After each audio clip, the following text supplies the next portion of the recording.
You're sitting in a dark theatre, waiting for the big reveal. For an hour, the movie has teased a creature from across the stars, something ancient, something terrifying, something truly other.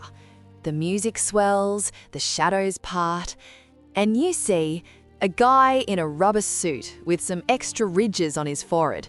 Or worse, a CGI monster that looks like a giant, angry lizard. You realise in that moment that the alien is just a human with a skin condition. It breathes oxygen, it has two eyes, and it expresses anger by screaming just like we do. The mystery is gone, and the universe suddenly feels very small. But here is the twist that makes it even more depressing.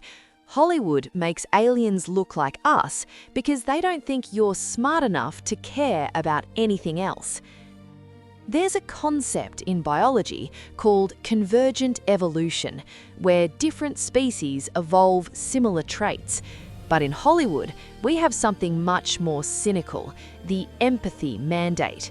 Studio executives have spent decades convinced that if a creature doesn't have a face, specifically a face with two eyes and a mouth, the audience won't be able to connect with it.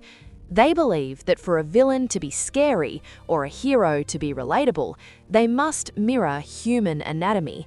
This is why, in a universe of infinite possibilities, every alien we meet seems to be exactly 6 feet tall and walks with a bipedal gait. It's not a lack of imagination, it's a lack of trust. This leads to a phenomenon I call the humanoid tax. To make a movie marketable to a global audience, the marketing department demands that the alien be readable. They want to be able to put the alien's face on a poster or a lunchbox.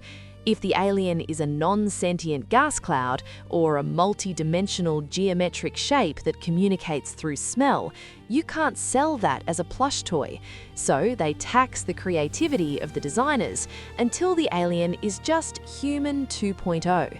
They're stripping the alien out of the alien to make it a better product. The result of this is the mirror trap. When we make every alien look like us, we stop telling stories about the unknown and start telling stories about ourselves. Science fiction is supposed to be about the great silence, the terrifying, beautiful possibility that life out there is so different, we might not even recognize it as life. But when the alien is just a guy in a mask, the conflict becomes a simple border dispute. It's just us versus them instead of humanity versus the infinite. There's also a hidden war happening in the VFX department. It is much easier to animate a character that moves like a human because you can use motion capture. You put an actor in a suit with some dots on it, and the computer does 80% of the work. If you want to create an alien that moves like a liquid or functions on a non-biological level, you have to animate it by hand, frame by frame. That costs time, and in the modern studio system, time is the one thing they refuse to give. They choose the humanoid path because it's the cheapest way to fill the screen. This has created what we can call the visual ceiling. We have reached a point where we have seen every variation of the lizard man and the grey alien possible. Our brains have become desensitized to them.